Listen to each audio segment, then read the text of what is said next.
जब बात आती है हमारे बॉडी के सफिशिएंट न्यूट्रिशंस की, तब बड़ी डिबेट चलती है नॉनवेज और वेजिटेरियन डाइट पर। क्या आप भी जानना चाहते हैं कि आपकी बॉडी के लिए क्या बेहतर है, vegetarian diet, non vegetarian diet या रिसेंटली पॉपुलर वीगन डाइट? और हमारे शास्त्रों में और धार्मिक ग्रंथों में इसके बारे में क्या कहा गया है और इसके पीछे साइंटिफिक रीजंस क्या हैं? तो ये वीडियो बिल्कुल आपके लिए है, तो फिर वीडियो के अंत तक जुड़े रहिए। और हाँ, अब तक आपने अगर हमारे YouTube channel axiom it's all about facts को सब्सक्राइब नहीं किया तो प्लीज सब्सक्राइब कीजिए और बेल आइकन को प्रेस कीजिए। हिंदू धर्म, वेदों और पुराणों को हिंदू धर्म के मुख्य ग्रंथ माना जाता है। वेदों और पुराणों का सार उपनिषद में पाया जाता है। उपनिषद का सार भागवत गीता में पाया जाता है। यजुर्वेद में कहा गया है कि मनुष्य को परमात्मा की सभी रचनाओं को अपनी आत्मा के तुल्य ही मानना चाहिए, अर्थात उसे किसी भी प्रकार की हिंसा नहीं करनी चाहिए।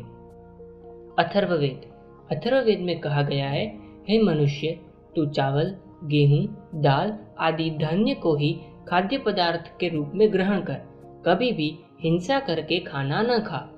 ऋग्वेद के मंडल 10 ऋचा 16 में भी कुछ इसी प्रकार कहा गया है कि अगर कोई मनुष्य अश्व, गाय या किसी भी प्रकार का मांस का भक्षण करता है तो अग्निदेव को उसे नष्ट करने का उपदेश दिया गया है। भगवत गीता में वेज या नॉन वेज की बात ना कर भगवान श्री कृष्ण ने भोजन को 3 प्रकार में विभाजित किया है: सात्विक भोजन, राजसिक भोजन और तामसिक भोजन। सात्विक भोजन में फल, फूल, सब्जियां, दालें, धान्य और दूध के सभी व्यंजन का समावेश होता है, जो कि सेहत के लिए फायदेमंद है और आयुष्य बढ़ाने वाले हैं। राजसिक भोजन, जब शाकाहारी भोजन को अत्यधिक खट्टा, अधिक गरम मसाले या अधिक तीखा बनाया जाता है, तब वो भोजन सात्विक से राजसिक भोजन की श्रेणी में आ जाता है। राजसिक भोजन ना होके एक उपभोग की चीज बन जाती है जो स्वाद के मात्र के लिए खाई जाती है। तामसिक भोजन, जो भोजन अधपका, रस रहित, बासी, दुर्गंध युक्त, अपवित्र यानी कि मांस आदि है, तो वो तामसिक भोजन बन जाता है। हिंदू धर्म के ही अन्य ग्रंथ मनुस्मृति और चरक संहिता में भी वेजिटेरियन डाइट को ही ज्यादा प्रेफरेंस दिया गया है, लेकिन चरक संहिता चैप्टर नंबर 20 में कहा गया है कि जो लोग इंजरी से रिकवर कर रहे हैं या वो मनुष्य जिसे हाई न्यूट्रिशंस की जरूर है, यानी जो लोग बीमार हैं या योद्धा बनने की तैयारी कर रहे हैं, तब भी उन्हें केयरफुली प्रिपेयर्ड मीट खाने की ही सलाह दी गई है। जैन और बौद्ध धर्म में तो अहिंसा को ही परम धर्म माना जाता है, तो मांस खाने की तो बात ना ही करें।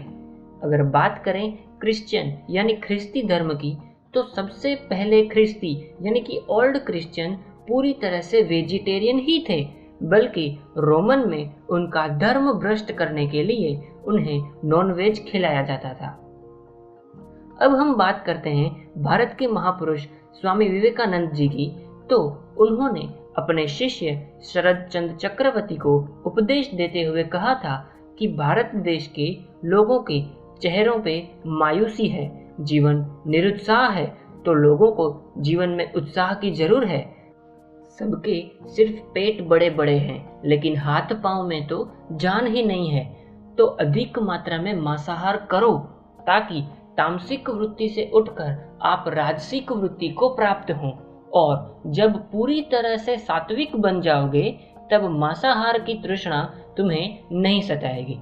इसका मतलब है कि स्वामी विवेकानंद जी नॉनवेज खाने का समर्थन कुछ संदर्भ में करते हैं। यहाँ तक कि रामकृष्ण मिशन में भी नॉनवेज खाने पर कोई रिस्ट्रिक्शन नहीं है।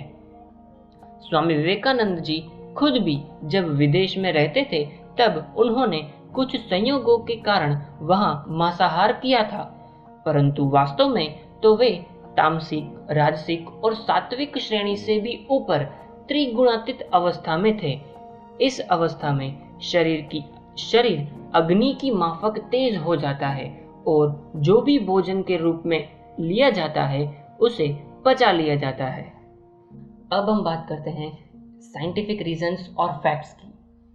अगर हम मनुष्य के शरीर की रचना को देखें या स्ट्रक्चर ऑफ ह्यूमन बॉडी को ढंग से पढ़ें, तो जब बात करते हैं दांत के रचना की यानी कि स्ट्रक्चर ऑफ टीथ की, तो मांसाहारी जीवों के पास सिर्फ राक्षी दंत और छेदक दंत यानी इंसिजर और केनाइन टीथ होते हैं, जो कि नोकीले और शार्प होते हैं और मांस को चीरने या फाड़ने के काम आते हैं। शाकाहारियों के पास सिर्फ दाढ़ दंत यानी कि मोलार टीथ पाए जाते हैं, जबकि इंसान के पास छेदक दंत, राक्षी दंत, दाढ़ दंत यानी कि इंसिजर, केनाइन, प्रीमोलार, मोलार सभी प्रकार के दंत पाए जाते हैं।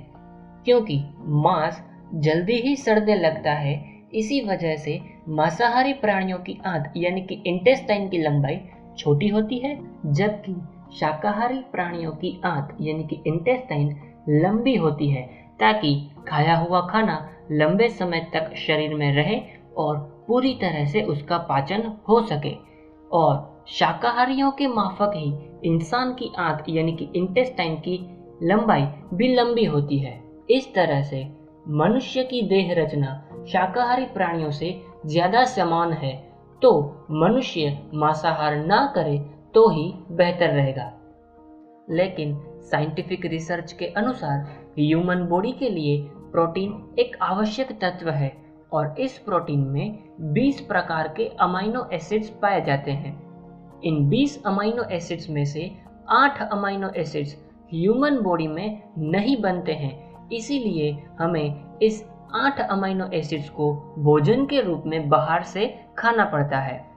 अब ये 8 अमाइनो एसिड्स एक साथ किसी भी एक वेजिटेरियन चीज में उपलब्ध नहीं है, शायद इसीलिए हम अंडा या मछली का खाने में उपयोग करते हैं। पर वो कहते हैं ना कि इंडियन लोग जुगाड़ ढूंढ ही लेते हैं, तो हमारे भारत में चावल और दाल का मिश्रण कर खिचड़ी बनाई जाती है, जिसमें ये 8 अमाइनो एसिड्स पाए जाते हैं। WHO वर्ल्ड हेल्थ ऑर्गेनाइजेशन के एक साइंटिफिक रिसर्च में ये पाया गया है कि नॉनवेज खाने से 159 प्रकार के इन्फेक्शंस होते हैं और उसमें खासकर heart disease, kidney issues, hypertension, piles और यहाँ तक कि कैंसर की संभावनाएं रहती हैं। जब बात आती है हार्ट रिलेटेड डिजीज या हाइपरटेंशन की, तो वो होता है हमारी बॉडी में कोलेस्टेरॉल लेवल का बढ़ जाने से। मीट या नॉनवेज में लो डेंसिटी लिपोप्रोटीन यानी कि LDL पाया जाता है, जो कि एक हानिकारक कोलेस्टेरॉल है। इसी वजह से नॉनवेज खाने से हार्ट रिलेटेड डिजीज या हाइपरटेंशन होने की संभावनाएं बढ़ जाती हैं। और कैंसर के लिए रिस्पॉन्सिबल फैक्टर होता है कार्सिनोजन। WHO के एक रिसर्च के अनुसार पुख्ता सबूत पाए गए हैं कि प्रोसेस्ड मीट यानी कि पके हुए मांस में ग्रुप 1 कार्सिनोजन पाया जाता है, जो कि कोलोरेक्टल कैंसर या स्टमक कैंसर के लिए जवाबदार है। सॉल्टेड फिश यानी कि मछली को लंबे समय तक प्रिजर्व करने के लिए उसमें नमक भरा जाता है, तब वो भी ग्रुप 1 कार्सिनोजन को प्रोड्यूस करते हैं, जिसकी वजह से स्टमक कैंसर हो सकता है। रेड मीट में ग्रुप 2A कार्सिनोजन पाया जाता है, जो कि कोलोरेक्टल कैंसर के साथ साथ पैनक्रियाटिक कैंसर और प्रोस्टेट कैंसर के लिए जवाबदार है। तो वेज और नॉन वेज की इन धार्मिक और वैज्ञानिक बातों को जानने के बाद अब हम आ पहुंचे हैं हमारे फाइनल कंक्लूजन पे कि इंसान की आकृति और प्रकृति शाकाहारियों से मिलती जुलती होने के कारण हमें वेजिटेरियन डाइट को ही प्रेफरेंस देना चाहिए। लेकिन कुछ परिस्थितियां, जैसे कि जब किसी बच्चे को हाई न्यूट्रिशंस की जरूरत हो, जब वो इंजरी से रिकवर कर रहा हो, या कोई इंसान किसी बीमारी से पीड़ित हो तब उसे न्यूट्रिशन की जरूरत हो, या तो फिर इंसान के पास मांसाहार के सिवाय कुछ खाने का योग्य न बचा हो, तब वो अपने सर्वाइवल के लिए मांस खाता है तो इट इज ओके, लेकिन स्वाद के लिए या उपभोग के लिए मांसाहार करना बिल्कुल गलत है।